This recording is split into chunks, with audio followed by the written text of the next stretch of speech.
Hey guys, I just wanted to chat with you about the importance of ankle mobility as it relates to very simple daily activities. Things like walking, running, cycling, going up or down stairs, and one of my favorites, squats. Whether we're training with a weight in the gym or you're just performing sit to stands at home, either way, we need at least average ankle mobility to prevent any type of injuries to the foot and or the knee. Now that sounds kind of strange because you may think, well, if we're talking about ankle mobility, it must be an injury related to the ankle itself. It's possible, but what typically happens is it's the joint or the body part below, meaning the feet, and or above, meaning the knee, that ends up becoming injured because we have limited or less than average ankle mobility. Now, as we probably know, the ankle has a lot of range of motion. We can go up, down, in, and out, but the direction that is typically most restricted is dorsiflexion, which is this one where we lift the toes upwards towards the shin. Now, in relation to stepping, especially downstairs, if you were to mimic stepping down a stair just like so, and you're unable to do so without foot or knee pain, it's typically related to the ankle. Now, you see my knee bend, but what I see is that lower leg or shin drift forward, and that is what's creating that dorsiflexion ankle movement itself right there. So again, without adequate mobility, you're going to see that the knee does suffer the most. Same thing happens actually when we do a squat. As we think of squats, it is a knee or quad dominant movement.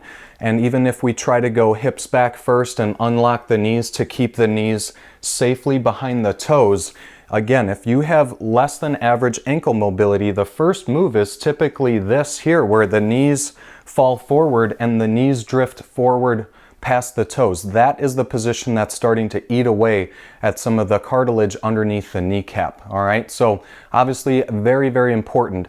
Now what we need is an assessment to evaluate and check and see, where is my mobility? Do I even have average? And then I'll give you a way to simply fix it with a mobility drill after that. Now, easiest way to check this is to be shoeless. That way we can make sure the heel is either staying on the floor or it's coming off the floor. So we're gonna get close to the wall.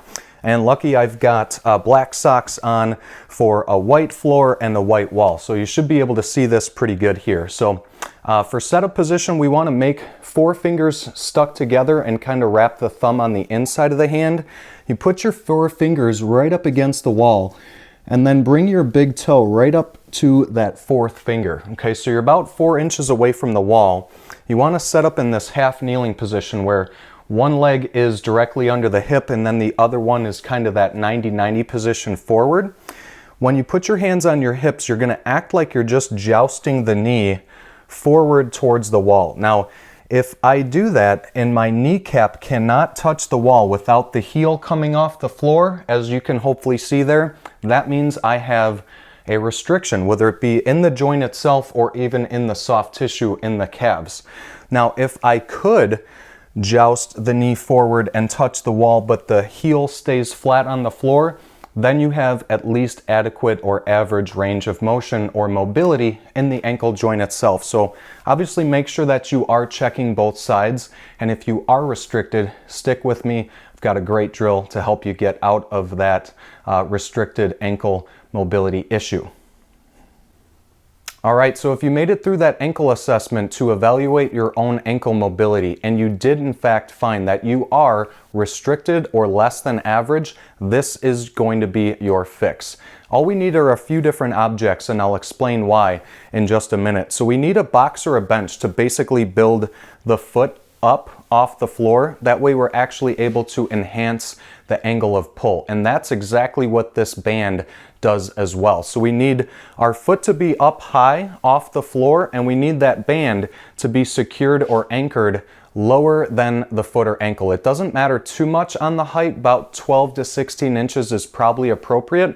But the main thing also here is grabbing the right resistance band. You don't need anything very strong or heavy. So I always like using about 1/4 of an inch thickness in a band. You can go a little bit lower or just a little bit higher, but again, you don't need a big, thick, heavy band for this one because it is just a simple mobility exercise. So obviously secure your band to a low spot squat that is an immovable object. So for me, I'm using the weight stack. You can use a squat rack, and you can even put the band into a door frame. Now, once I step into the band with my left foot, I'm going to step onto the box or the bench. Now, I took the shoe off just to kind of show you where I'm placing the band, but you can in fact do this exercise with your shoes on.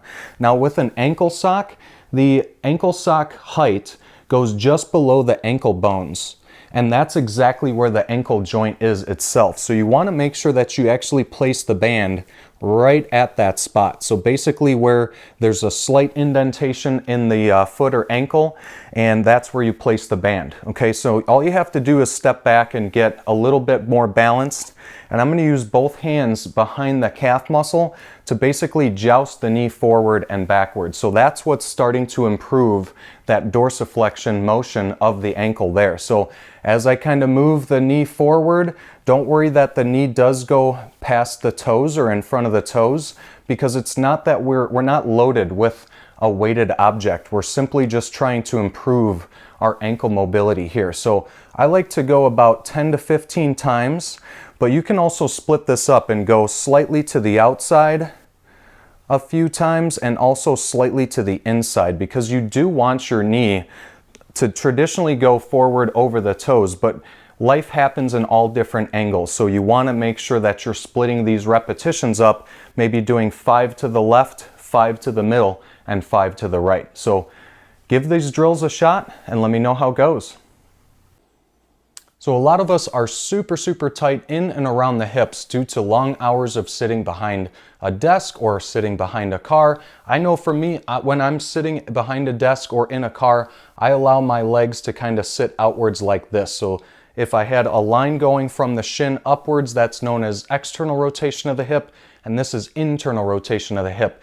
This is what we want a little bit more improvement, because it's directly correlated to low back pain, and so is improving flexibility on the inside of the leg, which is your groin muscles, also called the adductors. So a great exercise for that is one called froggers, where you're set up on hands and knees, and you simply exhale and bring your butt back to your heels, pausing for a few seconds, and then slowly allowing the body to go back forward, as if you're jumping forward like a frog. Now, as I do more of those repetitions, I've noticed that my ankles start to walk a little bit closer together, which again is putting me into that position right there. So if you're somebody that also has tightness in the hips, set up a pair of dumbbells, kettlebells, or even a pair of weight plates on the floor, and as you go to straddle the weights, you're able to hold your ankles outward so that they are no longer protruding inwards and creating that position that we're trying to get out of. Okay, so yeah, as you can see, my butt probably doesn't sit as far back, but I'm able to prevent some of those other hip rotation movements and still work on improving some mobility and flexibility in the hip. So if you're somebody that's tight like me, give this setup a shot and let me know how it goes. Hey guys, I just wanted to share a really nice and simple dynamic warm-up for your hamstring muscles, the ones on the back side of the thigh.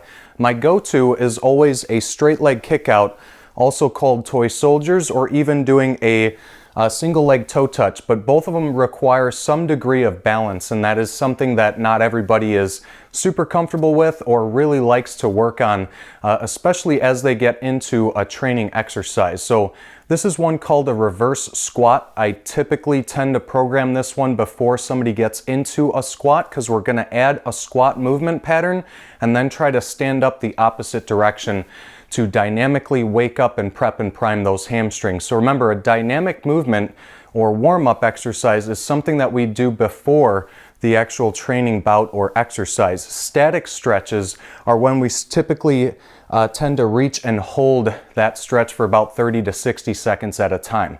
Okay, so I'll show you from both the side view and the front view, but the side view, you just pick your squat stance, so whatever that is that's comfortable for you. Typically for me, it's feet wider than shoulder width apart, toes turned out slightly. And once you squat down, you're gonna go arms on the inside of your knees, put the fingers underneath the toes, and then you just simply wanna stand up the opposite direction. So instead of standing up with my chest going up first, I'm gonna actually reach the butt back and then bring it right back down. Okay, so every time I reach the butt back, try to get it a little bit higher up in the air, as if you're basically just trying to straighten those knees. Now, basically all I can feel is those hamstring muscles kind of light up like a Christmas tree. So again, I'll show you from the front view. Squat down, arms between the knees, fingers under the toes, and you're just trying to stand up by going hips back first. Okay, so about a slow to moderate speed, you're gonna do anywhere from 10 to 15 of those. And let me know how it goes. Hey guys, I just wanted to introduce you to a really awesome drill for improving hip mobility and even unlocking some of the upper back. So think upper back, chest, shoulders. If that is something that is tight and restricted due to sedentary lifestyle, whatever it is, this is something that's going to really help you to improve. Now, lately I've been using this drill for somebody that is relatively new to strength training, but we finally got to an exercise called barbell back squats, and we've basically had that nice long barbell across the back, but she's had some difficulty getting the arms back and also getting down low into a squat because of limited mobility in both of those areas, the hips and that mid-back or thoracic spine. So these are called seated snow angels. Really good way to work on both of these things together. So all you have to do is get down to the floor and sit your butt all the way back up against the wall. Once you put your feet together, you basically want to let the knees naturally fall to the floor. So just allow gravity to kind of push the knees down to the floor for a few seconds. After that, you can kind of actively drive the knees into the floor. And this is where we're going to add the upper body into it. So if you squeeze your shoulder blades together as you reach your arms back into that kind of W position, tap your elbows against the wall and leave them there the entire time. What we want to try to do next is rotate the arms back to where we would actually tap the fingertips or the wrist, ideally the wrist, against the wall. What I can start to feel is that I'm starting to compensate in my low back, so we don't want any other type of pain or discomfort by just trying to work on mobility. So do the best you can to rotate back, and then simply you're just going to raise the arms all the way up, trying to keep that contact against the wall. So you can see it's rather difficult. I go all the way up to where my fingers touch together, and then I slowly come back down. So that would be one full repetition all the way up and down. As I go through a few more repetitions though, I'm actually noticing how much easier it is for me to just get my elbows to tap against the wall and eventually try to get the wrist to tap against the wall. So you could do anywhere from basically 10 to 15 repetitions there, maintaining that knees from pushing straight down into the floor before you're working on, again, barbell back squats, lunges, or even those days when you feel extra tight and stiff. So hopefully that drill helps you out. Let me know how it goes.